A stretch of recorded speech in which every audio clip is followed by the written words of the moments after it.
Fala pessoal, seja muito bem-vindo a mais um episódio do nosso Papo Empreendedor. E hoje estamos aqui com um empresário de sucesso da nossa cidade, Renato Del Cistia. Seja muito bem-vindo, Renato. Tudo bem com você? Tudo ótimo, muito obrigado. Obrigado pelo convite. É sempre uma honra poder compartilhar conhecimento e aprender. Que legal. Eu repito sempre, você vai ouvir isso aí por onde eu andar, que o conhecimento é o único ativo que se multiplica quando é dividido. Com certeza. Cada vez que eu tenho uma chance dessa, eu aprendo para chuchu. Isso é importante, viu? Maravilha. Compartilhar conhecimento é o nosso propósito aqui, na verdade. E muito obrigado. obrigado. A gente sempre trazendo pessoas de sucesso assim como você, para compartilhar esse conhecimento e que essa mensagem chegue a muito mais empresários aí que estão precisando. Inclusive, você que ainda não se inscreveu no canal, já curte aqui, compartilha nosso conteúdo com outros empresários e se inscreva no nosso canal. Beleza? Renato, conta um pouquinho da sua história, quem que é o Renato, para as pessoas te conhecerem. Bom, eu sou o Renato Del Cistia. Não conta pra ninguém, mas já esse ano vou fazer 49 anos, já 49. beirou 50. E nasci em São Paulo, capital, mas nós chegamos aqui em 1978. Então eu costumo dizer que eu já sou bororo, eu já sou índio, né? Já sou de Rondonópolis, essa cidade do meu coração. Aqui a gente se criou, meu pai veio pra cá, montou a loja, depois 3 meses depois veio a minha mãe, eu e a minha irmã. Ele veio primeiro. Ele ficou 3 meses aqui, abriu a Serpal. A Serpal começou um espaçozinho de 4 metros por 8 na garagem de um prédio. Tinha 32 metros quadrados, aí ele montou as prateleiras e botou as caixas vazias para abrir a empresa, né, para parecer que tinha estoque, e mandou pau. E aí viu que ia dar certo, trouxe a gente, porque a minha mãe continuou trabalhando. Ela não quis sair do emprego na época, se caso não desse certo. Ela já trabalhava na mesma empresa, acho que quase 20 anos, né? Desde mocinha. E eu tinha 3 anos de idade e minha irmã 11 meses. Eu falo que doido não foi ele de vir. Doido é ela de vir atrás, né? Quero ver. É a mesma coisa você que está ouvindo a gente. Imagina você que é um empresário ou está trabalhando numa empresa, chega para sua esposa e fala assim, vamos mudar para o Amapá, numa cidade que tem 2 ruas de asfalto, o resto é terra. E ela foi, porque a gente morava na capital de São Paulo, né? Mas teu pai já era empresário antes? Não, ele trabalhava como comprador de um atacadista de material elétrico. E a vontade dele era ter o próprio negócio. Ele conhecia o setor? Conhecia, mas ele é professor de matemática. Formado em matemática e minha mãe em português. Isso já é importante para o nosso segmento, né? De conhecer os números. E aí eles trabalhavam na Serpal de dia e à noite eles davam aula na escola Dom Vunibaldo para ajudar a pagar as contas de casa. Então, às vezes, as pessoas acham que uma empresa surge assim do nada, ou que o sucesso vem, ou alguns confundem sucesso com dinheiro. O dinheiro é um detalhe, né? A gente trabalha para ganhar dinheiro, lógico, né? Mas o sucesso ele é composto de um monte de fatores que são internos. Não é? Cada um tem a sua definição de sucesso e as suas metas e os seus objetivos. Quando você alcança, você tem sucesso. O meu é dormir em paz. Então eu entendo que eu tenho sucesso, porque eu durmo em paz, eu sinto que eu dou hoje uma vida para os meus filhos bacana, melhor do que a que eu tive, apesar que eu tive uma vida legal, oportunidade de estudar. Então eu me entendo quando você fala empresário de sucesso. É porque ganhou dinheiro?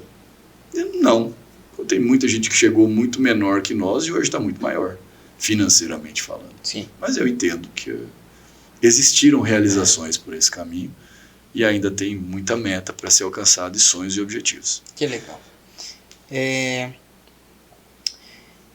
Quantas empresas que temos hoje no grupo? Bom, nós temos a Serpal, né, que é a matriz, são 2 filiais, 3 lojas, e eu particularmente toco um negócio próprio que se chama Radec, que é um fabricante de padrão de energia. Então, quando você compra um padrão de entrada de energia em lojas de material de construção aqui do sul do Mato Grosso, Pedra Preta, Jaciara, Cuiabá em algumas lojas, aqui em Rondonópolis quase todas as lojas de material de construção compram da gente, você está comprando um padrão que eu fabrico. É só você olhar para cima, tem um chapéuzinho. Viu o chapéuzinho? É da Radec.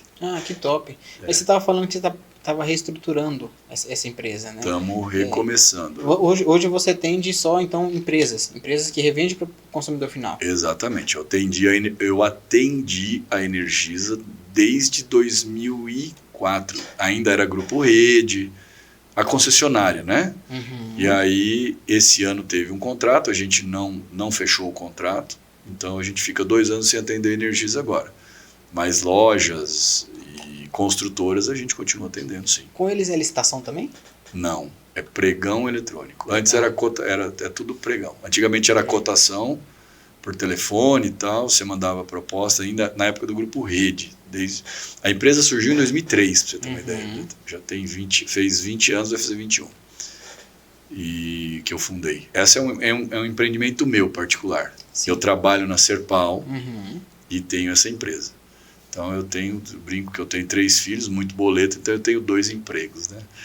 E aí eles fazem uma modalidade hoje de leilão, mas não é uma licitação, porque é uma empresa privada. Certo. Mas ganha quem tem melhor preço. Eu perguntei porque eu também participei de um... Antes era um pregão, depois passou a ser licitação do Sanear, para prestação de serviço para eles. Entendi. E aí, quando era no pregão, a gente estava participando, a gente ganhou, acho que atendemos eles por uns 2, 3 anos, e agora foi uma licitação de 5. E aí a gente não conseguiu, né, por conta que mudou o processo ali. Mas é bem bacana. É que o Sanear é uma empresa pública, né? Sim. Apesar de ser economia mistas, mas ela é uma empresa pública. Sim.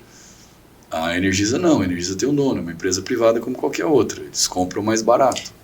O negócio é o menor preço. Eles não são públicos? Não, a Energisa não, tem um dono. Eu sempre achei que eles fossem... É uma concessão. Ah. É uma concessão. Entendi. Energisa, ou como a Enel em São Paulo, por isso que está aquela briga toda. São empresas que tem... A Energisa particularmente tem um dono. Eles têm Mato Grosso, Mato Grosso do Sul, Campo Grande eu tenho certeza, Paraíba, eles têm o Acre, Rondônia. É isso aí. Tudo Energisa. Tudo Energisa. Eu sempre achei que fosse mista. Não, do não tem nada. governo, mas com a administração. Não, o governo não é sócio, não. Privado. Não. Eles respondem para a ANEEL. Mas é uma empresa... Mas a ANEEL é a que regulamenta tudo. Né? Mas não tem nada a ver. A empresa tem um dono. É uma empresa privada. Que da hora. Então, hoje você não atende o consumidor final. Atende somente as empresas, né? Não consigo, eu sou indústria, né? Imagina se uma indústria começa a vender de 1 em 1, aí eu não vou matar o meu cliente. Aí o cliente não quer comprar mais na loja, vai querer comprar da gente. Não é justo. Entendi, mas você fala isso por conta de não ser legal pro comércio ou porque não pode? Não é legal pro comércio. Eu pergunto porque isso acontece no meu setor. Né? Eu tenho empresas que vendem, são distribuidoras e vendem para CNPJ e pessoa física no mesmo. Mas não é justo, né? Então, porque aí, imagina o seguinte, a Comapa é nosso cliente, por exemplo. Então eu começar a vender para o João, para o José, para o Joaquim, para o Manuel, de 1 em 1, quem que vai comprar na Comapa? Então a gente vende com uma quantidade mínima só para CNPJ. Vende CPF também, às vezes o cara está construindo lá 15, 20 casas. Tudo bem, então tem uma quantidade mínima para ser vendida. É uma indústria. Então eu tenho as mesmas políticas comerciais de qualquer grande indústria, apesar de ser uma indústria pequena. Eu tenho essa mesma visão, também não acho que é justa, mas eu acho que vai de cada um ali, né? Claro. Mas é bem bacana a tua visão. E como que você faz para gerenciar todas essas empresas? Como que é a tua rotina? Minha rotina é puxada. Eu acordo 4h30 da manhã praticamente todos os dias, porque é o único horário que eu tenho para fazer exercício. Então 5 horas eu estou na academia, todo dia. Já foi todo dia, né? Agora eu estou meio relaxado, 4 vezes na semana pelo menos eu estou lá. Certo. E aí 6 horas já chego em casa, tomo um banho. 2 vezes na semana minhas pititicas estão dormindo comigo, então já dou café para elas, já tomo um banho rápido e já deixo na escola. 7 e pouquinho estou na empresa. Quando elas não estão comigo também, aí já vou direto. 7 e pouco estou na empresa e hoje saí de lá eram 6h40. Então, da noite. Paro para almoçar, lógico. Mas de lá você consegue administrar as outras? Administro. Na fábrica eu vou 1 vez por semana, às vezes 2 vezes por semana, mas é porque na fábrica eu tenho uma equipe muito boa. Né? Na loja, o varejo, o comércio, a gente precisa estar lá. Ele demanda mais o teu tempo, mais a tua energia. Desculpa. E assim, gerencia. O segredo também é ter equipe, né? Agora, eu sou centralizador. Isso é uma coisa que, mesmo já com um pouco mais de idade, que eu sempre prometi desde... Todo ano é a minha promessa de ano novo. Perder a barriga... Isso é normal. E deixar de ser centralizador. Faz 20 anos que eu tento, faz 20 anos que eu não consigo. Os dois, nem perder a barriga, nem deixar de ser centralizador. Mas você acha que isso veio da administração do teu pai? Teu pai era assim também? Que você... Provavelmente, porque a empresa é pequena, né? E eu falo que eu tenho um bom currículo. Eu estudei, eu tenho 3 MBAs, eu passei minha vida estudando. Mas eu tenho um defeito no currículo, sabe? É um ponto negativo do meu currículo. Eu estudei em São Paulo, trabalhei em algumas empresas como estagiário e tal, depois eu fiquei 90 dias numa empresa de publicidade, que é a minha formação publicitária, né? Minha formação universitária é publicidade, e de lá eu já vim para a Serpal. Então eu só trabalhei num único lugar, na Serpal, e depois que eu fundei a fábrica na Radec, na fábrica. E eu não conhecia as outras empresas, a não ser na teoria. Então, quando você não teve essa experiência, isso te atrapalha um pouco na hora de gerenciar, de você ser prático na coisa. Não que isso é um empecilho, mas como gestor, eu vejo que hoje é um dos pontos negativos que eu talvez pudesse melhorar. Entendi. Entendeu? E conta pra gente um pouquinho das dificuldades que você teve ao longo desse trajeto de Serpal com a Radec. Tive muitas dificuldades. Eu imagino. As pessoas acham que é só moleza, né? Você pega, por exemplo, Mato Grosso, Rondonópolis, né? É uma cidade que depende do agro. E quando eu voltei da faculdade, em 97, a Serpal tinha 19 anos de existência. Já era uma empresa consolidada, mas tinha 18 funcionários. Hoje nós temos 120. Só Serpal? Só Serpal. O grupo todo hoje está com... A Radec hoje tem 8 funcionários. É pequeno. Ela é uma empresa enxuta. Ela é uma empresa enxuta. Mas passamos por crises do agronegócio, crises políticas no país, por várias... inflação. Né? Quando eu cheguei já não tinha inflação, mas na época porque meu pai tocava um negócio, inflação era uma coisa absurda no Brasil. Né? Então, eu lembro da tabela, eu era moleque, né? A tabela de preço era lápis. Não tinha computador na época, né? Pra você ir lá. Então era o pedido à mão e a tabela de preço, porque todo dia pagava e mudava. Eu não participei de gestão nesse período.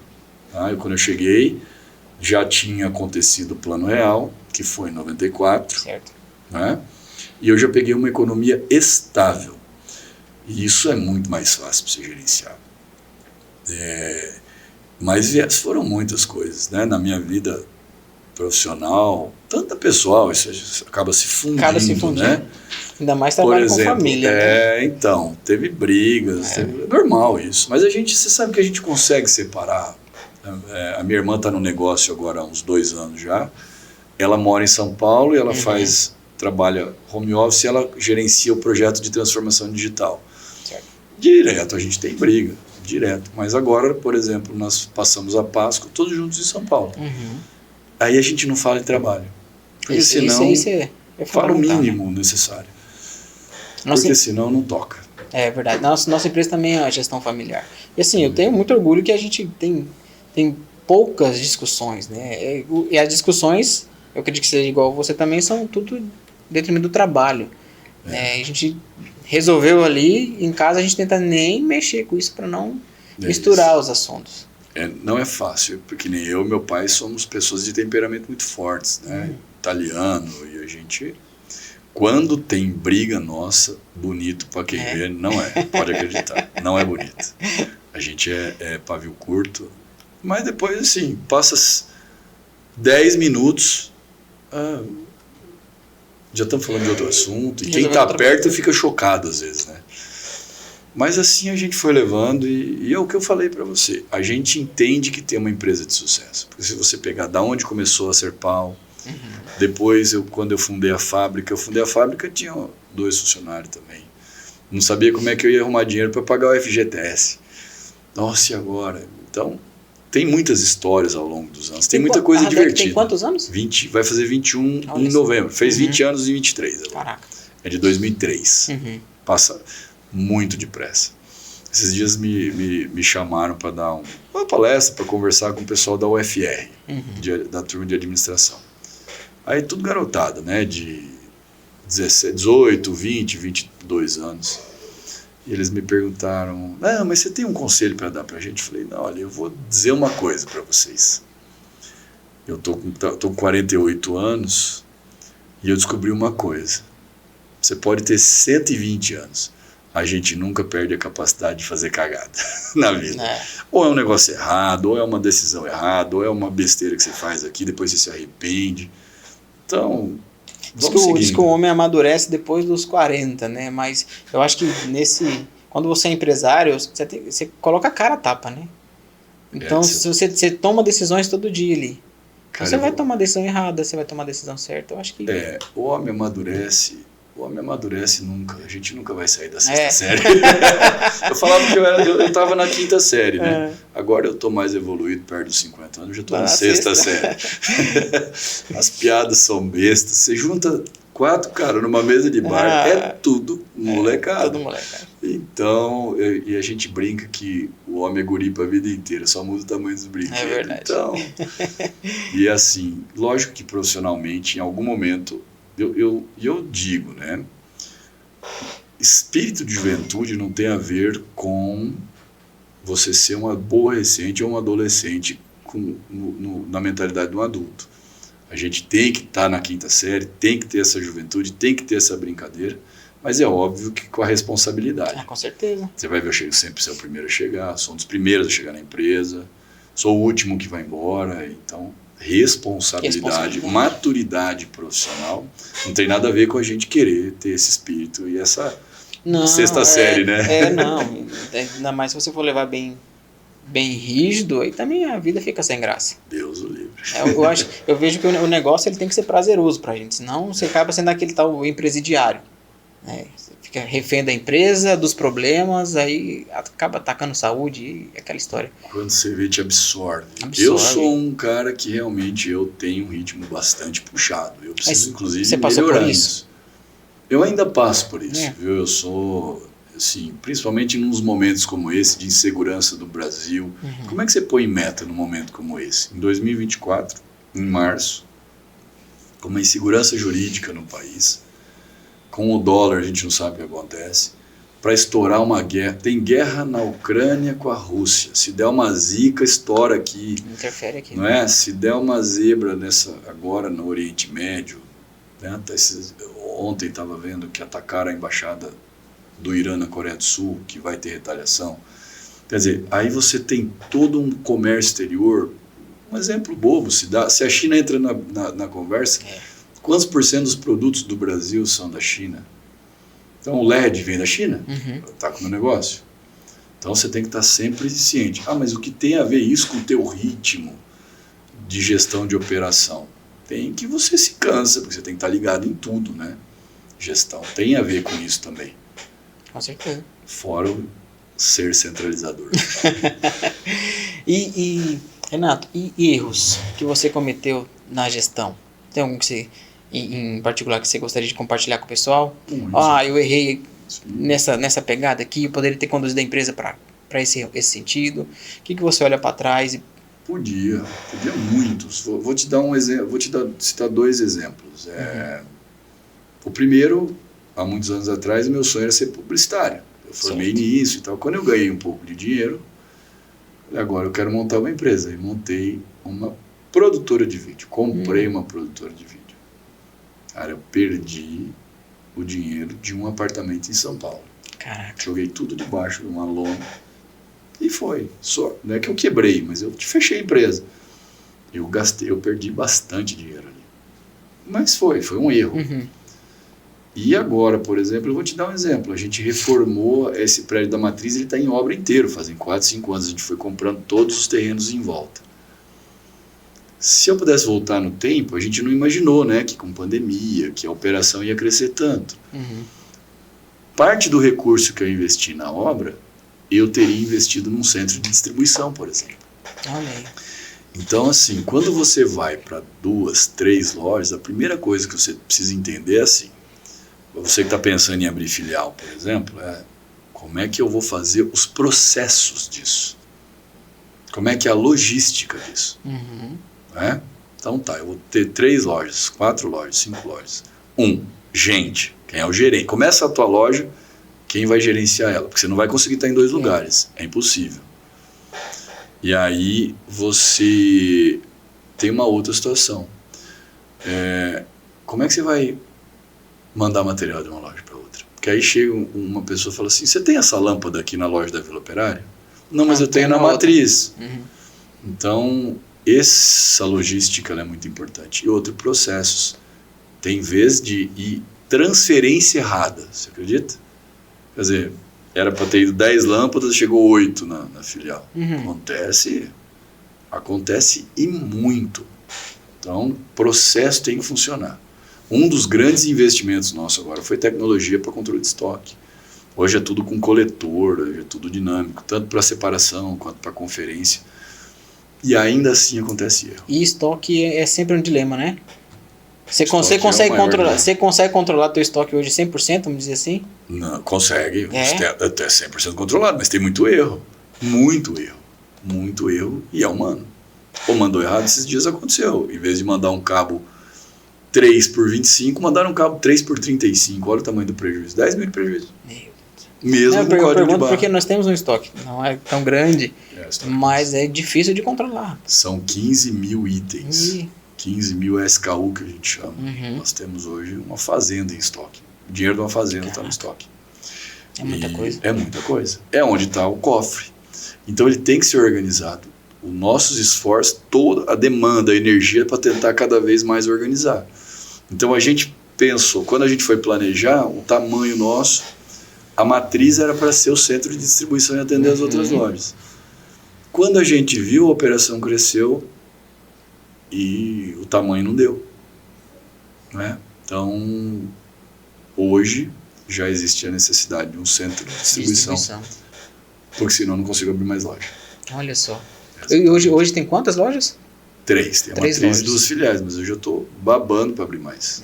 Aqui na cidade mesmo? Quero abrir mais 1 ou 2 aqui. Depois que eu tiver com os processos redondinhos, quero sair da cidade. Que top. Tudo filial? É filial. Tudo... Não é CNPJ pequeno, não. Tudo filial. Certo. Então, 100%, tudo é muito bem controlado. Né? O software nosso é muito bom.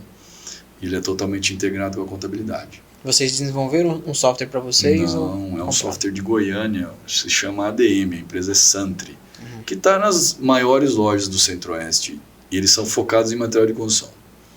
É um software muito bom, estou muito feliz, indico, recomendo, se alguém precisar de referência, que legal. só falar comigo. Mas eles são especializados em material de construção. Que top. E números, Renato? O que você enxerga hoje que são os principais indicadores para você gerenciar a tua operação? Indicador é uma boa pergunta. Às vezes a turma me pergunta, mas indicador, o que é indicador? Né? Principalmente quem está começando empresa ou quem quer entender um pouco mais de gestão. E eu sempre dou o exemplo. Você vai fazer, imagina o seguinte, parece um nome complicado. Você vai fazer você que tem, quanto maior a tua empresa, maior a quantidade e a gama de indicador que você tem que acompanhar. Vamos comparar uma empresa com uma viagem. Eu vou sair e vou fazer uma viagem de moto. Uma moto. O que você vai olhar? Eu vou olhar se está o pneu, se tem combustível, se o painel de velocímetro está funcionando, se o acelerador está bom, se o freio está bom. Então você começa... acesa. Exatamente, você começa a ver isso. Você vai de carro, já começa um pouco mais, óleo, motor, não sei o que, você tem o para-brisa está funcionando, e assim sucessivamente. Se você tem um trajeto que você vai fazer. Isso, né? Então cada lugar, cada situação, se você vai fazer uma viagem de avião, é aquele mundo de botão na tua frente. Então, lá na loja, assim, a gente olha muito indicador. Eu olho uns 100 e poucos indicadores, mas eu aprendi recentemente uma coisa que mudou muito o meu jeito de ver. Você pode medir um monte de indicador, mas ele só faz sentido para você compartilhar se tem meta. Então, por exemplo, eu olho um indicador, desconto, certo? Então, isso eu aprendi isso, cara, e mudou a minha vida. E foi recente. Você fala para todos os indicadores? Por exemplo, eu meço... Não. O indicador que você vai compartilhar para ele fazer sentido. Eu meço um indicador, por exemplo, que é um indicador de desconto. Certo. Certo? Então, olha, o mês passado, o desconto médio foi 11,33%. No mês de março. No mês de fevereiro foi 11,43% de média de desconto no geral e tal, e tal. Mas como é que você põe meta para desconto? Eu vou dar menos desconto. Mas e aí se você vender menos? Você entendeu? A conta não fecha. Então, por exemplo, agora eu vou falar de um outro... Então, você pode medir, você pode olhar, mas ele vai fazer sentido para você compartilhar ou para você estudá-lo se você conseguir colocar uma meta para ele. Venda. Poxa, aí é diferente. Olha, vendi, sei lá, 5 milhões de reais em fevereiro. Qual a tua meta para março? Qual a tua meta para abril? Aí sim você coloca uma meta e mede. E aí o Peter Drucker, não foi eu que inventei isso não, o Peter Drucker sempre disse, tudo que pode ser medido pode ser melhorado. Tá? Então assim, você tem que colocar, para começar, você tem que pegar o básico. Venda, indicador de caixa, indicador de resultado, indicador de, quer ver, a gente mede, eu meço venda por grupo. Um indicador interessante, devolução de venda, percentual de devolução. Então eu tenho meta de prazo de pagamento. O indicador de resultado que você fala seria o DRE? DRE. Certo. DRE, todo mundo fala assim, nossa, mas como é que eu vou fazer um DRE? Meu Deus, é uma equação de primeiro grau, receita menos o CMV, que é o custo da mercadoria vendida, menos o custo variável, menos o custo fixo. É quanto sobrou, né? No meio do caminho, que é o custo fixo. Aí as pessoas também é uma outra confusão. Agora uma coisa, né? Mas então a energia elétrica é um custo variável, porque um mês ela vem R$2.000, no outro 2.300. Ela varia o valor, né? Isso. Aí a gente sempre explica. Custo fixo é aquilo que acontece se você vender ou não vender. Isso é o seu custo fixo. Então, se tiver de portão fechado ali... Se você abriu... Não, portão fechado é diferente, mas, por exemplo, se abriu uma empresa, principalmente no comércio, indústria é diferente, eu vou falar de comércio que é mais simples. Eu abri a loja, tá? Abri a loja, 7h30 da manhã, no dia 1º de abril agora. Quando chegar dia 30 de abril, eu vou abrir todos os dias úteis, certo? Se eu vender 5 milhões de reais no mês, ou vender 1 milhão de reais no mês, a energia vai chegar igual. A luz estava acesa, o ar estava ligado, a conta vai chegar. Então, todo o salário fixo eu vou ter que pagar. Sim. Não é isso? A água que foi consumida, o café, tudo, a internet, o telefone, aí, que mais? Só você falando, o que você gasta? Seguro de barracão. Seguro o combustível, patrimônio. Enfim, tudo isso é custo fixo. Agora, e o variável? Variável é aquele custo que só existe se você efetivamente vender. O imposto federal, para quem está no lucro real, que é o PIS e COFINS, a comissão do vendedor, que só vai acontecer se houver a venda. Entendeu? Então, taxa de máquina de cartão. Se ela não for fixa, sim. Você vai pagar se você vender. Sim. Exatamente. Tá? E aí você coloca isso num contexto. Legal. O que sobrou no fim do mês é o resultado. É o resultado. E aí, depois, numa evolução de controle de gestão, você vai fazer, ou você faz esse controle por gestão de regime de caixa, ou por regime de competência. Também me fazem muito essa pergunta, qual é a diferença?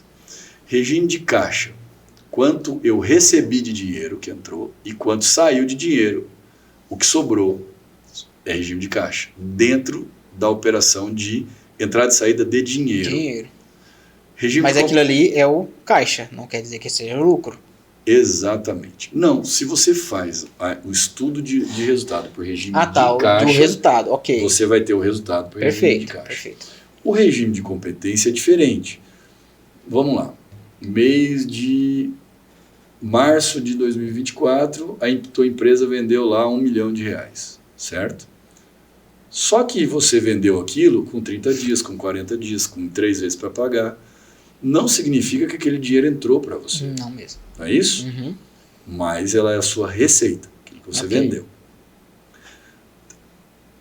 Dentro daquele mês, você, por exemplo, em março, você consumiu energia elétrica. Mas você vai pagar aquilo só em abril. Em abril. Porém, você vai lançar ela dentro do mesmo resultado. O dinheiro nem entrou, nem saiu para você. Mas ele está no mesmo análise de resultado daquele mês de competência. A data de competência seria a data de emissão. Tá? Seria a data que aconteceu ou a receita ou a despesa. Não que o dinheiro entrou ou saiu. Uhum. Então aí é regime de competência. Eu perguntei do DRE porque no nosso segmento vários empresários não conhecem o DRE, cara. É demonstrativo resultado de exercício. Não conhecem, não utilizam e sempre acham que o lucro é aquilo que sobra na conta no final do mês. E na verdade o que pode ser é o dinheiro para pagar as contas que vão vencer no mês que vem. Aquilo ali é o giro. Exato. Esse é o problema, né? Aí você tem que ver o que vai acontecer no mês que vem. O problema, e aí a primeira a primeira coisa que um empresário tem que saber é dividir a vida pessoal da vida profissional. Uhum. Se você não pode pôr a mão no dinheiro da tua empresa. Olha aí que top. A coisa que a gente não põe a mão em eu não tenho nem senha de banco na loja. Uhum. Meu pai não tem a senha de banco, a gente não mexe no dinheiro da empresa. Lógico, tem a senha, mas a gente não põe a mão. O dinheiro da empresa é sagrado. Não é? Primeiro você tem que pagar seus salários, fornecedores, tributos. Sobrou, é teu. Então, esse é o grande problema das empresas. As pessoas confundem. Puxa, sobrou, olha, nossa senhora, eu estou com 100 mil no caixa. Né? 100 mil no caixa. Vou para pagar no mês que vem. Vou comprar um carro. Vou trocar meu carro. Cara, muito. Então, o dinheiro da empresa... mas e aí? Como é que eu vou saber? O DRE serve para isso. Uhum. Agora, tem uma conta aí que entra no DRE que às vezes a gente não leva em consideração, que se chama inadimplência. E se o cliente não te pagar?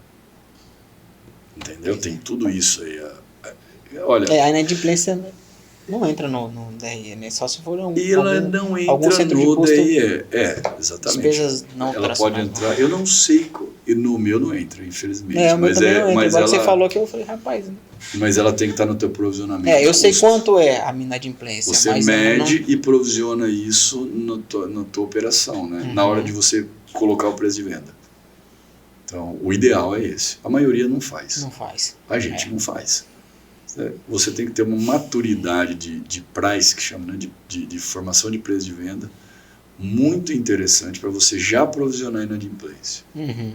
Então, você faz muito na orelha, né? Você vai assim, bom, vou colocar essa gordura, que eles chamam de gordura. A gordura. É isso aí. Então, tem muito indicador interessante para medir. Indicador de prazo médio de pagamento. Prazo médio. Eu botei um indicador agora para o setor de compra, prazo médio de pagamento. Para o setor de vendas, prazo médio de recebimento. Percentual de inadimplência. Uhum. Se eu lembro alguns aqui. A curacidade do estoque. Curacidade? A curacidade do estoque é quanto o estoque está batendo. Esse é bem difícil de medir. Eu imagino. Eu não estou conseguindo medir esse. Eu coloquei, a nossa meta é estudar o estoque para entender a curacidade. Porque a gente tem... E é só através de balanço que você faz isso. Eu tenho um setor que faz inventário rotativo lá na loja. Todo dia está contando alguma coisa. E todo dia pega diferença. Diferença. Muita coisa. Eu tô com dificuldade que a gente trocou de sistema tem uns 6 meses, rapaz, e o estoque tá complicado para ajeitar.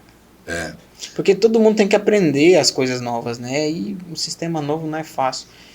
E teve coisa que o sistema importou, teve coisa que não importou. Uma das coisas mais difíceis que com 40 e poucos, eu tenho com 27 anos de Serpal, que eu atuo realmente dentro do negócio, trabalhava quando era moleque. E a empresa com 45 anos. Uma das coisas que eu percebi que é mais difícil de ter se chama processo. A gente fala tanto disso, né? Eu sempre repito, às vezes, nas palestras, uma empresa é formada de 3 P's. Né? Pessoas, projetos e processos. É muito difícil você escrever aquilo que a empresa faz. Então, por exemplo, como é que você faz uma consolidação do financeiro? Como é que você faz uma baixa de título pelo software? Como é que você faz não sei o que, não sei o que, não sei o que? Como é que você dá entrada na mercadoria? Porque uma empresa grande, as grandes empresas hoje, tem tudo um manual. Então sai o João, entra a Maria, e ela vai ler o manual e ela tem um processo para seguir. Certo. Como é que você faz uma devolução de determinado produto? Como é que você faz uma operação de garantia? E, olha, é muito difícil. Você construir processos é muito difícil. Não, eu imagino, porque essa é uma luta diária nossa. É o meu maior desafio. Mas eu fiz, sabe o que eu fiz para resolver esse problema específico? Eu gravei vídeo. Eu gravei os meus vídeos efetuando os meus lançamentos, os meus processos. Entendi. Então, hoje, quando entra algum vendedor, então ele sabe como fazer, efetuar uma venda, efetuar um processo de garantia, efetuar um processo de devolução, né? Meu caixa, como fazer uma emissão de nota fiscal, como dar uma baixa, como excluir, papapá. Todos os processos a gente foi... Até para setores que não dependem da gente, a gente gravou um videozinho explicando como acessar a plataforma para fazer o lançamento, como lançar, incluir, papapá. Justamente porque eu estava percebendo que eu estava perdendo muito tempo sentando com um colaborador novo, ensinando. E você sabe onde está hoje a maior dificuldade? É nas exceções. Então, por exemplo, você vai lá dentro da nossa empresa. Então, olha, o vendedor tem que fazer uma venda para entrega por transportadora. Então, ele tem que carregar o endereço, como é que ele vai fazer a coisa certinha? A gente tem lá o retira, loja, rede. Só que o cliente quer pegar um pouquinho que ele vai levar agora, uma parte ele vai retirar aqui na matriz dali 2 dias e outra parte ele quer passar na loja da Júlio Campos e levar ali. Nossa, que situação. Exato. Então são processos assim que quando você fala em escrever, você não dá um livro desse tamanho. Então esse é o que eu vejo hoje nosso maior gargalo no negócio. Depender menos de gente, mais de processos. É muito difícil. E a gente assumir que não é bom em alguma coisa, né, ainda mais publicamente, não é fácil, não. Mas isso é um ponto que a gente sempre está querendo melhorar. É um desafio para todo empreendedor. Processo. Ainda mais se a pessoa for centralizadora. Porque na nossa cabeça a gente conhece o nosso negócio. Então se aparecer uma situação dessa, você mentaliza como que eu vou resolver. Você vai lá e faz. Mas eu vou te contar um segredo. Eu hoje não sei mais nada da operação da empresa. Pouquíssima coisa. Mais nada é muita coisa, né? Mas eu já não sei fazer isso. Não, eu já não tô mais na operação faz tempo. Então aí que é mais difícil ainda. A operação cresceu muito. E é mais difícil ainda. Se você tivesse lá, você ia estar surtando. Quando eu falo que eu sou centralizador, é para algumas coisas. Não esse tipo de operação, porque é impossível. É impossível. É impossível. Então, isso da operação a gente não consegue mais. Só vendedor são mais de 20, né? Caraca. Então, a coisa não acontece. Isso só na matriz ou todos os... Todas as lojas. Só no estoque acho que tem 80 funcionários. Bastante. Caraca. E tem o corporativo. Então eu estou mais na parte corporativa. Eu estou mais no corporativo. Então a operação, até um ponto fraco. Isso aí eu acredito que eu deveria conhecer um pouquinho mais do sistema, vamos dizer. Não que eu não saiba, né? Mas eu olho muito mais a parte de relatórios do que da operação. Que top. Hoje. Já a Serpaulo tem e-commerce? Tem. Nosso site entra lá, inclusive o pessoal veio das indústrias, entram antes de vir para conhecer a gente, elogiam bastante. Hoje o site é bem legal. Claro que vender pela internet é muito diferente do que o cara acha que vai ter um site, o outro vai lá e comprar pela internet. Então você tem que ter muito bem organizado. A gente comprou essa parte do software, a integração entre o software nosso e o e-commerce. A minha irmã toca esse projeto. Mas é um site próprio. É nosso. Certo. Mas a gente também vende pelas plataformas, pelos marketplaces, Mercado Livre, mas o site está rodando e assim, está engatinhando, mas a gente está bem legal nessa parte de tecnologia. Então, por exemplo, você tem que tomar muito cuidado vender pela internet. Imagina o seguinte, eu coloco, começo a divulgar meus produtos e não organizo a logística. Aí vem alguém lá do Amapá e compra uma lâmpada de R$10 e o frete é 200. Como é que faz? Então, tudo isso tem que ter parametrização e divulgação. É um projeto que tem que ser feito com inteligência. É recente, então? Não, faz uns 2 anos. 2 anos. Nós já estamos 2, 3 anos. Tem que ter toda uma preparação, tem que ter toda uma logística, tem que embalar certinho, a etiquetagem. Você quer ver a dificuldade que é? Eu aprendi a comprar pelo Mercado Livre e a confiar mais no Mercado Livre depois que eu passei a vender pelo Mercado Livre. Se você fizer uma bobagem, os caras te queimam, eles te cortam. Então você tem que ser perfeito. Deu uma zebra, você resolve na hora. Eu andei estudando sobre isso aí, porque eu quero levantar esse projeto mais para frente. A transformação digital ela é um processo também, né? Que você tem que ter todo um planejamento. Não é assim, vou vender pela internet. Não é assim, não. Não é aleatório, não, né? Eu entendo. É um projeto, exige também processo para isso. Claro. Então a minha irmã, que já entende um pouco mais, apesar de ela morar em São Paulo, ela de lá, ela toca esse projeto junto com o software.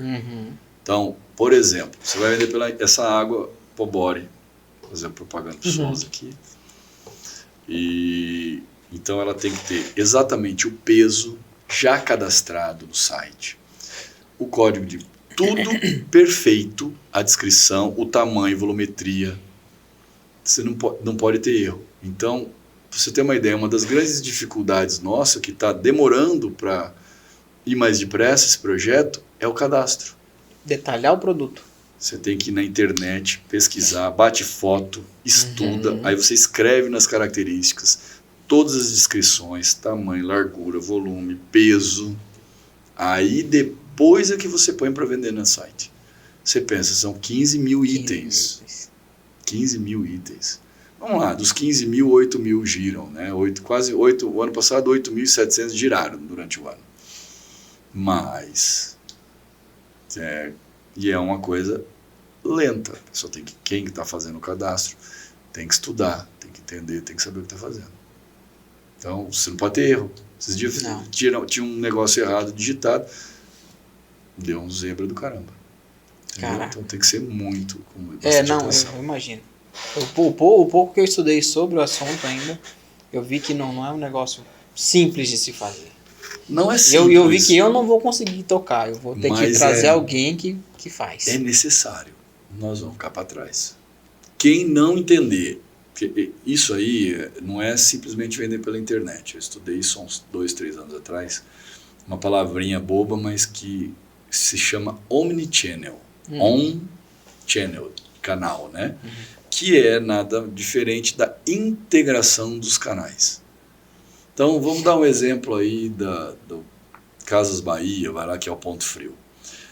Quantas vezes você já chegou na Casas Bahia, o vendedor chegou para você e falou assim, vai no site, que no site está mais barato. Me marca aqui como vendedor que eu ganho comissão, mas do site eles entregam para você porque a promoção do site é mais barata. Entendeu? E essa é a integração dos canais. É um dos exemplos. Ele consegue saber o que está melhor para o cliente. Não é isso. O site é a integração entre site, loja física, o digital e a loja física. Então você integra todos os canais de venda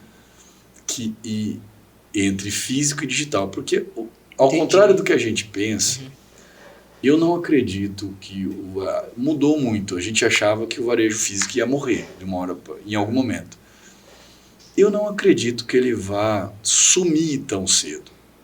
Porque a experiência de compra do ser humano ela ainda é interessante. Com certeza. Mas ela vai diminuir demais. Então, o que vai acontecer com o varejo? Brevemente, nós seremos mostruário de internet. A não ser o serviço. Né? Você vem do serviço. Então, quebrou meu carro, eu preciso parar numa mecânica. Mas eu vou chamar um mecânico pela internet, muito provavelmente. Então, os grandes centros, a juventude, essa galera de 20 anos, essa nova geração, só vai comprar pela internet. Tá tudo ali. Tá prático, né? Em São Paulo é um absurdo. Você compra um negócio no Mercado Livre de manhã, de tarde, tá na tua casa. Comprei um café, tava vontade de tomar um café diferente, que eu comprei no supermercado aqui em Rondonópolis, achei bom. Eu tava na casa da minha irmã, falei, putz, esse café é muito bom. Peraí, entrei no Mercado Livre, de tarde tava lá. Caraca. Que é São Paulo, né? Uhum. Então, isso, quem não se atentar vai ficar para trás. E o algoritmo também é muito bom para te mostrar o que está mais próximo de você, né? Não, o Mercado Livre não é isso. Ele vai, ó, você tem filtro. Você paga, ó, você quer colocar, olha, entrega em até 24 horas, ele já filtra. Porque São Paulo é grande centro, é lógico que aqui não tem isso. Né? Aí eu comprei um produto para entregar na casa dela também. Olha só, eu estava lá, na minha conta, comprei um produto para entregar na casa dela, que vinha de Santa Catarina. Vai chegar só, acho que dia 11 de abril. Mas já estava provisionado para isso.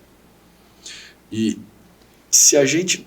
Eu gostaria de estar mais avançado na venda pela internet, com certeza. Como Serpal, atendimento digital. Mas é um processo e é um projeto. Então, a gente já está nesse caminho. E quem não se atentar para essa integração dos canais vai ficar para trás. Não tem jeito. Não tem jeito. Agora, também achar que vai morrer a loja física, também não acredito. Eu também não percebo que a loja física... A experiência do cheiro, do toque, ela ainda vai acontecer. Que vai acabar um dia, vai mudar de loja para depósito e vai ter mais as lojas conceito, que chamam, né? Então você vê muita loja conceito em marcas, né? Sony tem uma loja conceito, Apple tem as lojas conceito e as compras são mais pela internet. Eu acredito que a tendência é essa. Lojas para serem mostruários e aí a venda efetivamente, a compra vai acontecer pela internet. Aí você fala para mim, poxa, mas você acabou de falar que ia abrir mais loja, mas até isso acabar ainda vai um tempo. Tem tempo. Ainda vai um tempo. Que legal. Vamos voltar a falar um pouquinho dos indicadores. Vamos. Como que você analisa o fluxo de compra versus o que você vende, o que você estoca? Você analisa isso? O tempo todo. Porque eu percebo que no nosso segmento há uma não observação disso. Compra-se muito, depois não sabe onde é que está o dinheiro. Então estoca muita coisa e não vende. Então esse indicador para a gente é fundamental. Você analisa isso lá? Rapidamente, só um parênteses. Uma vez eu escutei de um consultor muito, muito bom, cara. Falou assim, olha, a venda é ego. Faturamento é ego. O EBITDA é para o mercado ver. O caixa é o rei. Então, assim, o dinheiro na conta, o caixa é o que vale. Com certeza. Tá? Então, é só um parênteses. Mas vamos lá, vou falar de indicador de giro de estoque. Você tem que escolher um indicador. Só um parênteses. Explica o que é EBITDA, para quem não sabe. É o DRE, é o lucro antes do imposto de renda. Ok. Né? É earn before insurance and não sei o que, and depreciation e amortization. Em português, LAGIR. Lucro antes do imposto de renda, amortização e depreciação. Lucro antes do imposto de renda.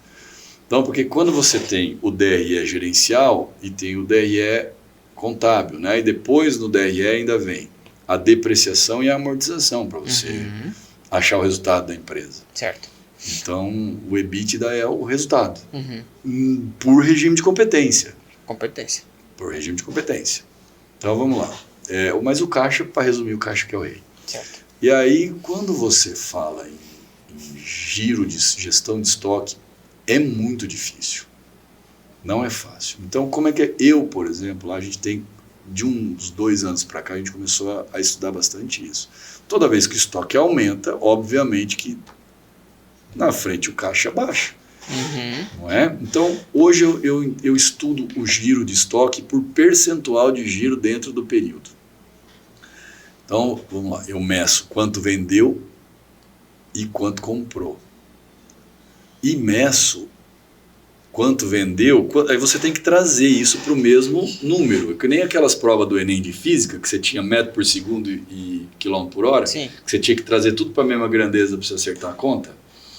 Então o pessoal como que eu meço o giro de estoque? Você pega quanto, é uma fórmula que inclusive quando você vai no site GPT, quem não usa, usei esses dias até para validar isso.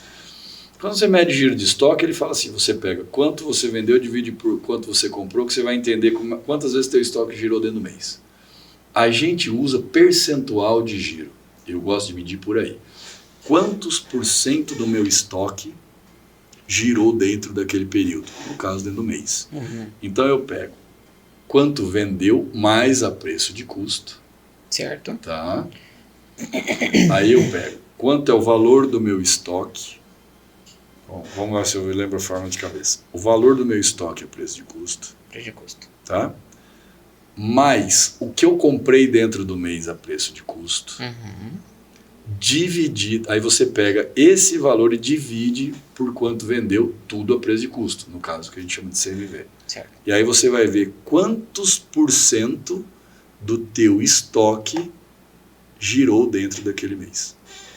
Então eu meço isso muito. E aí eu meço, além disso, eu meço quanto comprou com quanto vendeu. Qual é a diferença? Investiu em estoque, então vamos lá dar um exemplo. Sempre trazendo isso, porque o software é bom, então ele me dá exatamente quanto eu paguei na mercadoria. Certo. Aí não adianta você falar assim, mas eu faturei 5 milhões e comprei 2 milhões. Peraí, você faturou 5 milhões, mas qual foi o custo daquilo? Lembre-se que você compra a preço de custo e quando você vende, você já tem toda a diferença em preço de venda. Então, quando você mede para você entender, você tem que trazer tudo para preço de custo. Então, uma das coisas eu meço assim, bom, quanto vendeu? Vendeu a preço de custo, custo do que vendeu foi 3 milhões. E quanto comprou? Se der muita diferença, ou o comprador comprou errado, comprou a menos, não repôs o estoque, e se der muito para mais, quer dizer que ele errou para cima. Então, isso é um jeito de medir. Certo. Mas então como é que você mede isso? Porque o meu software me mostra quanto efetivamente fechou de negócio, quanto comprou, quando lança o pedido de compra. E eu meço também quanto entrou dentro do mês. Então eu meço os indicadores de quanto comprou, de quanto entrou de nota dentro daquele mês e de quanto vendeu. E comparo. Caraca. Eu sempre costumo falar que mais do que você saber os indicadores, é saber interpretar os indicadores. Exatamente. Né? Então, vamos lá. Tem meses, por exemplo, que comprou lá, sei lá, 1 milhão. Um exemplo bobo, né? Números. Comprou 1 milhão, mas entrou 1 milhão e 200. Aí a gente pergunta, mas o que aconteceu? Ou chegou coisas dos outros meses a mais. Nem tudo que compra dentro daquele mês chega dentro daquele mês. Ou comprou, ou vendeu o que estava no estoque. Não, ao contrário, né? Eu estou falando de compra e entrada. Então vamos supor o seguinte. Eu comprei esse copo em março. Ok. Quanto comprou em março? Comprei R$1.000 desse copo. Mas ele não chegou em março, ele chegou em abril. Entendeu? Então ele vai estar na entrada. E em abril não vai ter a compra dele, mas vai ter a entrada. Sim. Eu meço isso. Mas para que serve esse indicador todo? Às vezes o gerente de compras fala assim, mas por que você mede quanto comprou e não só quanto entrou? Falo, porque se entrar muito menos do que comprou, significa que o prazo de entrega está muito ruim. Então é um jeito de eu estudar no macro, porque eu não vou conseguir olhar nota por nota, para você entender um lead time médio. Se tem algum... Quando o indicador vai indo, você coloca uma meta aí de 5, 6% de diferença entre um e outro. Se der uma diferença muito grande, você já acende o farol para cá. Sim, com certeza. Então isso eu meço todos os meses. E para todos os indicadores. Voltando de novo, indicador só faz sentido compartilhar se você consegue pôr meta. Isso eu aprendi há pouco tempo. Se eu soubesse disso há mais tempo, eu teria ido mais longe, eu creio. E a margem de contribuição? Como que você olha isso aí? Eu olho agora, eu meço a loja por margem de contribuição atualmente, para você ter uma ideia. Uma margem só para o resultado ou ter margens específicas para cada produto ou linha de Hoje produtos? A gente entende a loja por margem de contribuição, inclusive por produto, por grupo de produto. muita gente não entende o que é margem de contribuição. Também demorei para entender. O que é margem de contribuição para quem está nos ouvindo? Isso. Venda menos custo variável menos CMV. O que é CMV? O custo da mercadoria vendida. Exatamente quanto sobra para pagar o custo fixo. Isso é margem de contribuição. Quanto te sobra para pagar o custo fixo.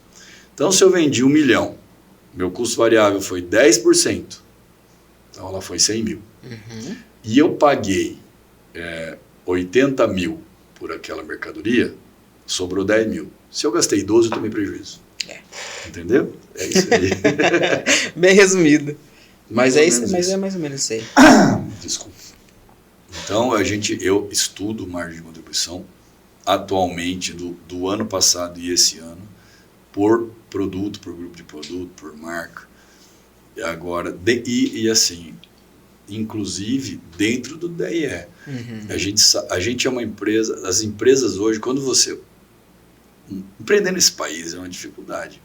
Todo empresário, ele acorda todo dia 1º devendo uma cacetada de dinheiro. Cada tamanho de empresa é uma coisa. Certo. Chegou no fim do mês, você vai ter que pagar o salário. Chegou no fim do mês, a conta de luz vence. Eu brinco muito, o boleto vence.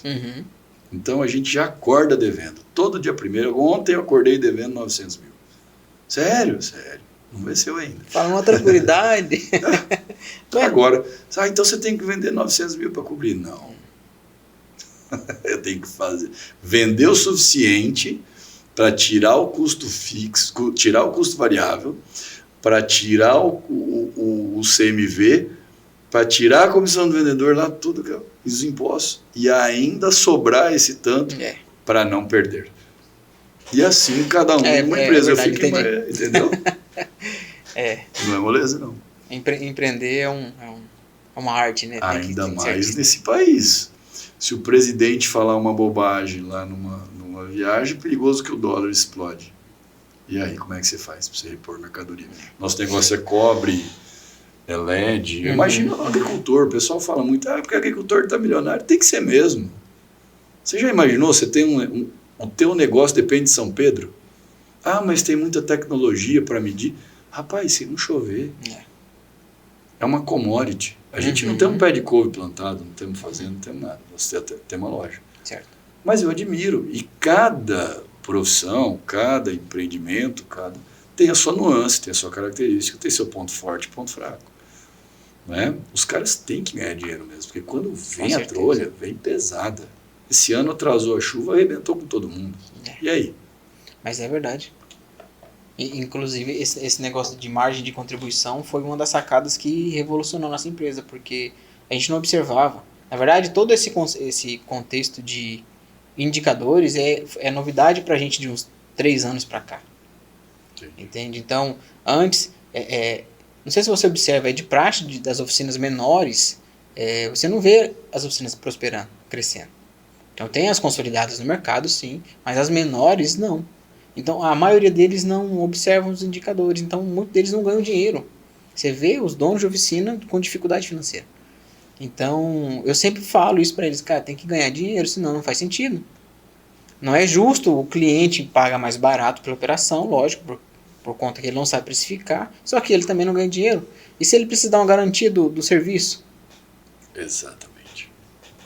Então, é justo ganhar dinheiro. E a margem de contribuição influencia totalmente na operação. Você tem que tirar o teu custo, quando você pagou, né? Todos os seus custos variáveis, para você entender se a margem de contribuição vai valer a pena. É fácil. A gente começou a medir margem de contribuição recentemente. Mas eu media diferente. Claro que eu media isso, mas de um jeito diferente. Então, hoje eu tiro todos os custos variáveis e estudo quanto vai sobrar daquela venda para pagar, para ajudar no custo fixo. Para contribuir no custo fixo. Legal. Nosso software ele é realmente muito bom. Você tem um dashboard para te mostrar tudo? Não? Tem. Agora eu comprei, estou ajudando a desenvolver junto com eles o BI do próprio software. Mas assim, a gente faz uma coisinha no Excel, o software é muito completo, ele dá relatório. O dashboard, ele te ajuda quando você precisa colocar um do lado do outro para você medir. Sim. Não, então tá, vendi Minha empresa faturou R$1 milhão esse mês. Foi bom ou foi ruim? Depende, né? Quanto sobrou. E aí você mede em relação ao período anterior, você mede em relação ao ano anterior, ao mês anterior e assim por diante. E em relação à meta que você tinha colocado. Sim, também, sim, né? Claro, com certeza. Eu meço hoje os indicadores, os principais, venda, margem de contribuição e tal. Primeiro, o grupo de produto, eu meço em relação à meta, eu meço em relação ao ano anterior, ao mês anterior e agora estou olhando 2022 também para ver, porque foi um ano muito bom para ver. Porque, e aí, no meu caso, ainda meço, por exemplo, de um ano para cá, comecei a olhar assim, porque a gente olha muito venda. Sim. Com a pandemia, veio um processo que nós brasileiros não estávamos acostumados, que se chama inflação. Muita gente achou que estava ganhando dinheiro, que estava crescendo, e na verdade estava inchando. Então, por exemplo, você pegava em 2019, você vendia esse copo d'água por R$10. Na pandemia, ele passou a valer 30. Aço, cobre, PVC, subiu 100%. Ô, louco. O aço subiu 100%. Eu vendi um rolo de fio 10 milímetros a R$581 em 31/12/2019. Em 2020, quando terminou o ano, estava valendo 1.080. O mesmo produto. Ah, mas você estava roubando? Não, eu comprava mais caro. Não é? E aí o faturamento subiu. E aí muita gente não olhou, mas quantos rolos de fio eu vendia? E agora aconteceu o processo inverso. Se você observar o LED dentro do nosso negócio, o material de construção, o aço começou a cair, o cimento, eu não vendo cimento, mas o preço caiu. Se você pegar quanto você pagava em 2020, 2021 e 2022, em 2023 começou um processo de queda. Em alguns itens mais acentuados, em alguns itens menos acentuados. Não é? E aí você vê os faturamentos caindo, mas as quantidades mantendo. Então você tem que estar atento a isso também. Tem que estar atento. Bastante. E só consegue enxergar se tiver os indicadores, né? Eu meço isso também, pra você ter uma ideia. Não, tá certo. Eu meço isso principalmente nos 300 itens que mais giram dentro da loja. Não é moleza. Renato, o que você enxerga hoje que é uma falha dos empreendedores aqui da cidade ou do comércio em geral? O que está faltando? Por que não desenvolve, não cresce, não prospera? O que você enxerga nesse cenário? Vou tentar ser objetivo, é difícil, né? A gente fala bastante, mas existe um contexto. Primeiro que o comerciante não é unido, né? Ponto 1, falta planejamento. Primeira coisa é planejar. E não é fácil planejar. Aí se você quem está me assistindo fala, então você planeja maravilhosamente bem. Hoje sim. Mas não é como eu deveria. Deveria ser muito melhor. Porque a gente erra pra caramba. Aí esses dias eu estava discutindo até com a nossa gerente comercial. Mas você coloca a meta, como é que você faz? Cara, essa aqui eu vou ter que chutar, vou ter que pôr uma meta. Como é que eu vou pôr meta de uma insegurança dessa do país? Então eu peguei mais ou menos perto, estudei as variáveis dos anos anteriores, cheguei numa conclusão e falei, vamos por aqui. Mas e se errar? Empresa perdida não é uma empresa que errou na meta ou que errou na diretriz. Empresa perdida é aquela que não tem diretriz, que não tem sabe direção, para onde vai, que não sabe para onde está indo. Isso é verdade. Porque errar faz parte do jogo. O que você faz no comércio? O comércio é dinâmico. Você está vendo que está errando aqui, você vira, é como um veleiro, você vira a vela, mudou o vento, você segue, você não pode deixar cair. Sim. Mas você tem que ter um norte, tem que ter uma direção. Então eu vejo que muitas vezes, principalmente para quem está começando, e eu já pequei muito por isso, e ainda peco às vezes, é falta de planejamento. Tá? A outra é falta de união. Muitos segmentos se equivocam e acham que concorrente é inimigo.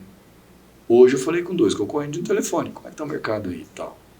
Como é que você está achando daquele fornecedor? Então, o setor de material de construção no Mato Grosso aprendeu muito. Você briga de dia, principalmente com Cuiabá a gente aprendeu. Briga de dia se mata pelo cliente. Quando chega à noite, a gente senta em reunião para ver como é que vai melhorar o setor. Então, eu vejo, primeiro, falta de planejamento. Segundo, falta de união. união do comércio como um todo. Você pode observar. Quer ver um negócio interessante? Você vai ver a bancada do agronegócio na Assembleia. Cadê a bancada do comércio? Você já viu? Não. É falta de união. Ah, mas você está envolvendo política? Não estou falando de política. O problema é que quando vem algum candidato, eu sou candidato do comércio e tal. Será? Tem um monte de gente que se intitula o candidato do comércio, mas não tem uma bancada de gente que sai do seu negócio falando, eu vou ser político. Porque as pessoas demonizam a política. É verdade. E não é assim, pô. Tá cheio de gente boa na política. Eu aprendi um pouquinho mais sobre política quando eu fiquei 2 anos na ACIR. E quanto o setor público depende do privado. E quanto se fala, quanto nós, né, que não somos do meio, falamos bobagem, às vezes, sobre a política. E demonizamos um setor por causa de um contexto que a gente escuta. É terrível? Existe corrupção no Brasil? Bom, não precisa dizer, né? Do maior escândalo de corrupção da história. Certo. Mas só tem picareta lá? Não, não é assim. Tem muita gente boa. Tem muita coisa boa que vem. E você depende da política. Com só certeza. tem uma vez. Se você não quer saber de política, você vai ser comandado por quem quer saber. Eu tento acompanhar, não gosto, não me meto. O que acontece, na verdade, é que a ausência dos bons abre espaço para os maus estar lá dentro. Dei um exemplo para você. Bancada do agro, bancada não sei do que, bancada dos evangélicos. Cadê a bancada do comércio? Pouquíssimos vereadores, por exemplo, nos apoiavam quando eu estava lá pela CIR. Pouquíssimos. Né? Não, Paulo Chu, Kalinka, Guinâncio. Eu tenho medo de citar nome para não ser injusto. Certo? Não gosto de fazer política partidária, não tenho filiação partidária, tá? Mas desses eu me lembro agora, então eu tenho medo de ser injusto, né? Eu lembro, a Kalinka tinha direto reunião comigo, o Paulo Chu também, o vereador Guinâncio às vezes nos atendia, mas desculpa se eu, né, não ter algum, não é que e os outros? Não, os outros também ajudavam, mas eu me lembro desses, porque eles estavam mais perto e quando a gente precisava de alguma coisa a gente tinha mais acesso. Então, não gosto repetindo, não é legal citar nome, principalmente porque eu não tenho política partidária, mas sinto que falta uma união. É verdade. E o que você enxerga hoje, Renato, que uma característica sua, como empresário, que outros deveriam ter, que te levou para esse caminho de sucesso? O que você olha para você hoje que te trouxe até aqui? Persistência. E eu aprendi uma coisa na vida também. É assim, eu estudei para ser publicitário. Eu queria ser publicitário. Aí eu vim para Mato Grosso, terminei a faculdade e tal. E hoje eu vivo de vender tomada e de montar padrão.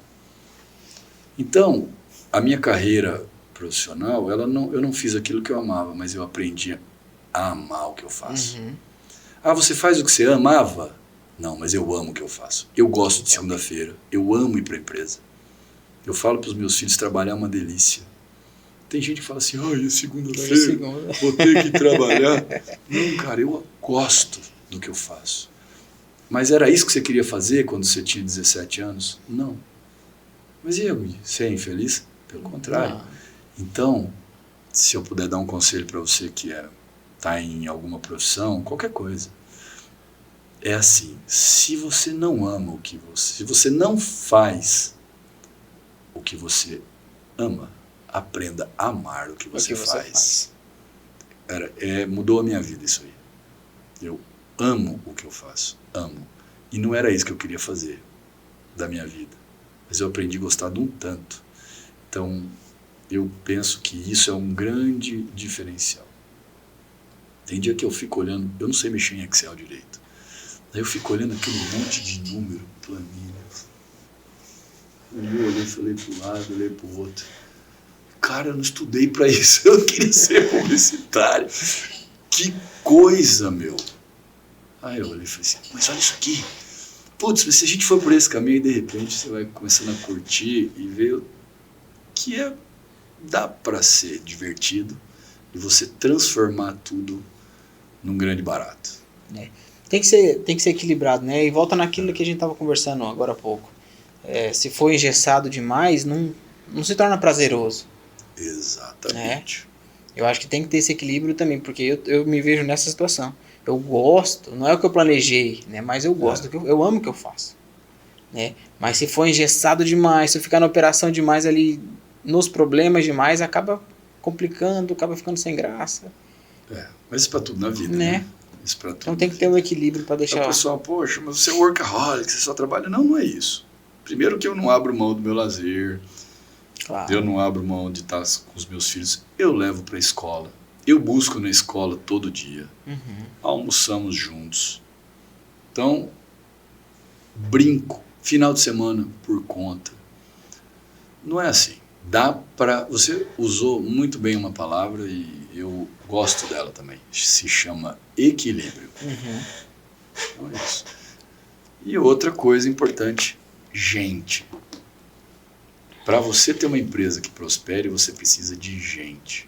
Hoje, em qualquer empresa do mundo, depois do CEO, o cara mais importante, a pessoa mais importante é o RH. E é assim que é. Não adianta. Porque é essa pessoa que vai buscar as outras pessoas-chave. E você pode pesquisar. Isso não sou eu que estou falando, viu, moçada? Isso você pode pesquisar. Isso foi no último MBA que eu fiz. Todos os professores da Fundação Dom Cabral repetiam isso insistentemente. A importância das pessoas na empresa. Mas hoje você tem um departamento focado nisso ou é terceirizado essa parte de contratação? Dentro da empresa. Dentro de RH, que assimila pessoas e o DP. Eu falo que o meu RH ele tem 3 funções, né, o nosso setor. Primeiro RH, segundo RH, depois DP. Como assim? Primeiro, recursos humanos, relações com humanos e departamento pessoal. São 3 dentro do mesmo setor. Dentro do mesmo setor. Rapaz, não é fácil. Isso é importante. E ainda assim tem muita dificuldade. Um dos grandes, nós acabamos de fazer uma pesquisa de clima.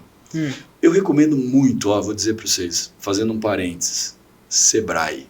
O Sebrae é o dinheiro público bem aplicado nesse país. E se você é da indústria, Senai. Como é prazeroso trabalhar com o Sebrae ou o Senai? Indico para todo mundo. Eu não sei fazer um planejamento. Cara, vai no Sebrae. Para pequenininho, é de graça às vezes. É barato, subsidiado. Sebrae do Mato Grosso, Sebrae de Rondonópolis é maravilhoso. Eu tive uma excelente experiência com eles. Eu contratei uma consultoria da Dom Cabral que me custou R$240 mil. Cara, e agora eu estou com uma do Sebrae que não custou 15. Pergunta qual que a gente está aproveitando. Não, a nossa foi gratuita. Se chama PGA, o programa que eu estou fazendo. Programa de Gestão Avançada. É vida. Caraca. Tá aí, é dinheiro que você paga, gente que é dinheiro público e bem aplicado. Aí dá gosto de ver. É buscar, né? Tem que sair do... Porque às vezes fala assim... É um pouquinho da operação, né? Tem é um pouquinho da operação, vai buscar funcionários, a empresa tem 45 anos, é fácil você falar que vai fazer um planejamento. Não, eu não sei também. Eu uso o Sebrae muito. Então, fiz esse parênteses, a gente acabou de fazer uma pesquisa de clima, junto com a consultoria do Sebrae, que detectou que um dos grandes defeitos da nossa empresa é falta de comunicação interna. Caraca. Eu estou falando para você, dando entrevista, falando de indicador e muitos dos nossos colaboradores não sabem para onde estão indo. Você acredita? Acredito. Então, falha minha como gestor. Não sabe para onde estão indo. Falha de comunicação. Então, eu sei e às vezes me comunico mal. Então, eu falo isso aqui abertamente para que quem está me ouvindo fala assim, peraí, por que você não melhorou? Estou tentando. Não é? A gente saber, mas a gente tem que saber compartilhar também. Muito importante. Para onde que eu estou indo? Certo. Todo colaborador tem que ir. Então, eu tenho falado muito de propósito, de cultura, mas também de direcionamento de meta. É um ponto fraco detectado dentro da empresa. E olha, estou aqui dando uma entrevista falando de indicador e meta para você.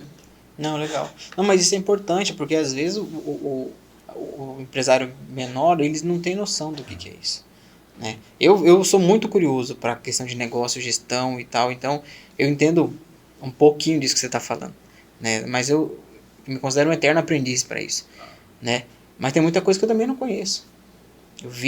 Nosso negócio está em crescimento, a gente quase quebrou na pandemia, então foi aí que a gente se despertou para entender onde é que nós estamos errando, mas tem gente muito sem saber para onde é que vai, confundindo os indicadores, né? Então, esse é o problema. A diferença é a seguinte, eu sei a empresa está rigorosamente na nossa mão da gestão, a gente tem uma diretriz muito clara, a empresa, né, tem um norte, e eu falo, errei uma meta agora, no final do ano, brutal, postei contra o país, janeiro e fevereiro foi muito bom. cresceu. Aí março eu empolguei, caiu. Mas eu tinha norte. Você acredita que eu também fiz a mesma coisa, cara? A falha... Março não foi um mês bom, mas... Comigo foi em fevereiro. Então, o que aconteceu foi o seguinte. O que a pesquisa de clima, a pesquisa detectou, é que o fato de eu saber isso, e eu estou aqui te dando uma entrevista, eu não estou comunicando direito para o meu time.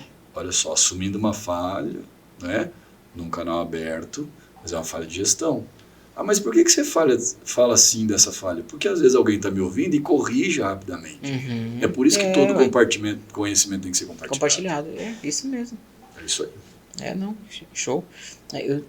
Nós tava falando de alguma coisa que acabou fugindo da mente aqui. Que fevereiro você... fevereiro, isso. Só que eu analisei os últimos 3, 4 anos do nosso segmento. E todo final de ano para uma empresa de oficina mecânica, dezembro todo mundo faz as revisões, né? O faturamento vai lá em cima. Janeiro geralmente dá uma retraída, mas não deixa de ser ruim, foi o mês. Só que fevereiro sempre foi baixo. E esse ano atropelou todos os outros meses. Foi extraordinário. E eu também apostei contra, reduzi meta. Falei, gente, vamos fazer isso aqui, vamos para lá, vamos para cá. Para não deixar a peteca cair, porque tem um ponto de equilíbrio também. Se baixar demais, o ano passado, para você ter uma noção, a baixa de fevereiro reduziu em 100 mil nosso faturamento. Então, assim, se chegasse de novo a acontecer isso, baixaria nosso ponto de equilíbrio. Porque agora a empresa está maior, contrata mais gente, então nosso custo aumentou. Não pode deixar baixar. Só que aí eu apostei numa margem mais baixa, numa meta mais baixa, e extrapolou, assim, foi totalmente... Cara, como é que pode? A meta foi feita para ser acertada. Pois é. Mas eu pus uma meta e bati muito longe. Errou. Errou. Não, assim que isso também não foi eu que inventei, não. Não, mas é bom aprendizado. E até como você tá, para quem está ouvindo a gente, o que é ponto de equilíbrio? Ponto de equilíbrio é quanto você tem que vender para não ter prejuízo. É o teu ponto, né, de empatar. Então você poderia chamar ponto de empate. Mas é um aprendizado constante, porque a gente está sempre analisando esses indicadores, né? E é igual eu comentei agora há pouco, a gente, além de saber qual que é o indicador que a gente tem que olhar, nós temos que saber interpretar, né? Então eu olhei para trás e mês de fevereiro é ruim, o que nós vamos fazer? Então vamos fazer isso aqui, aquilo outro, e deu certo. Então eu apostei menos, mas eu analisei os indicadores e agi para não deixar faltar. Né? E extrapolou, falei, cara, então, né, tá dando certo, deu resultado, e errei feio na meta. Ainda bem que e a equipe comemorou, ainda bem que foi o contrário. Que legal, mas assim, empreender é uma arte. Fico contente que é esse tipo de conhecimento, né? Eu sou apaixonado por isso, de compartilhar o conhecimento. Tanto é que eu falei para você que eu estou ensinando, né, gestão de negócio para o meu setor. E isso é fundamental, porque da mesma forma que eu precisei de ajuda lá atrás, a gente quase quebrou na pandemia, outros empresários também passam por isso, né? E passam por isso hoje ainda, né? E a pandemia passou, né? E esse tipo de conhecimento, por mais que seja repetido, né? Esse conhecimento eu já ouvi outra pessoa falar, mas a forma com que você fala aqui desperta, vira a chave em alguém que está assistindo a gente. Pode ser. Amanhã chega na empresa e fala, cara, deixa eu olhar minha margem de contribuição aqui que a gente ouviu falar ontem. Esse negócio de medir margem de contribuição foi num bate-papo com um consultor. Ele falou, peraí que você está me dando uma luz aqui. Já liguei no software, já organizei e tal, e virou uma chave num bate-papo, igual nós estamos aqui. Comigo foi a questão do compras. O tanto que eu vendo pro tanto que eu compro. Foi num bate-papo também, conversando com outro colega do setor, eu falei, rapaz, deixa eu dar uma olhada no meu indicador. E eu vi que eu estava comprando muito mais do que eu estava vendendo. Então aí o estoque começa a crescer. O estoque começa a crescer tem que olhar o valor do estoque também. Pro meu setor, um indicador interessante para você medir todo mês, valor do estoque. Sim. E pro meu setor, hoje está muito prático, tem muita distribuidora de peça aqui. Então não há necessidade hoje de eu estocar, fazer aquele estoque enorme, mais para giro. Né? E a gente estava comprando. Só que onde é que está o lucro? Foi ver o estoque enorme. Uma falha na gestão que a gente pegou. E assim vamos. E assim vai, né? E assim vai. Eu tenho uma frase que eu sempre repito, que o óbvio precisa ser repetido. Também não inventei isso não, ouvi de um professor fera. Não, mas a gente não tá inventando a roda. Não tá inventando a roda. É isso aí. Ninguém inventou nada, né? A gente só vai melhorando. Vai melhorando. Mas para isso a gente precisa buscar o conhecimento também, tá aberto, né? Tem que buscar. Tem que buscar. É isso aí. Renato, deixa suas considerações finais, então, para a gente encerrar aqui, um conselho para os empreendedores da nossa cidade aqui. O que você diria? Dizem que se conselho fosse bom, eu te emitir uma nota de consultoria, né? E te cobraria, você já deu uma aula aqui pra fiscal. Gente. Mas assim, a primeira coisa que um empreendedor precisa entender é que se você for ao Google, você vai ver que empreender é fazer acontecer. É um verbo transitivo direto. Porque muita gente confunde empreender com montar o próprio negócio. E são coisas diferentes. Você pode empreender em qualquer coisa da sua vida, como pai, como na sua igreja, no seu grupo de jovens, na sua banda de música, no coral da sua igreja, no seu bairro. Tudo que você se propor a fazer e realizar e fizer bem feito, você está empreendendo. Hoje em dia, inclusive, para quem empreende dentro de uma empresa tem um nome. Mas eu sou funcionário do Tropical Supermercados. Eu não sou empreendedor? Só depende de você. Sim. Isso é intraempreendedorismo. Isso mesmo. Então, se eu vou deixar um conselho para quem é empreendedor, empreenda, realize, faz acontecer, entregue o seu melhor. Escutei também uma vez do Mário Sérgio Cortella, que você fazer o seu melhor não é fazer sempre o máximo, é fazer o melhor que você pode dentro da condição que você tem. Porque às vezes o cara fala assim, mas aqui não dá, mas é porque às vezes... Não, pera, entrega o seu melhor na condição que você tem. Isso também é empreender. Então, que conselho você dá para quem é empreendedor? Empreenda. Faça acontecer. Realiza. Né? Escutei eu tenho falei uma vez, tem até um corte, tá, no meu Instagram, que eu vi no Matrix, no filme. Eu adoro Matrix, para mim é o meu filme preferido. Um dia todos vamos acordar e descobrimos que vivemos na Matrix. Que existe uma diferença entre conhecer o caminho e percorrer o caminho. Não é? Quando você conhece o caminho, mas não vai ao encontro dele, não adianta nada. Então, realizar, fazer acontecer. E o último é assim: qual é o melhor momento para eu empreender na minha vida? Agora. Imediatamente. É já. Realizar agora. Sempre. Não fique esperando. Que show. É isso. Renato, muito obrigado, tá, pela aula que você deu aqui pra gente hoje. Tá?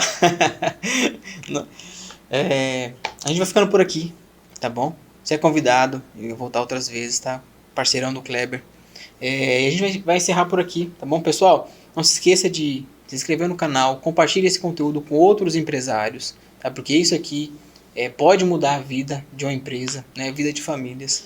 Esse conhecimento aqui é muito importante, tá bom? Não se esqueça de se inscrever no canal, beleza? Um abraço, pessoal, até mais. Obrigadão, Renato. Tamo junto, viu? Uma honra. Que prazer estar aqui. Obrigado. Valeu, obrigado. Fique com Deus. Até mais. Tchau, tchau.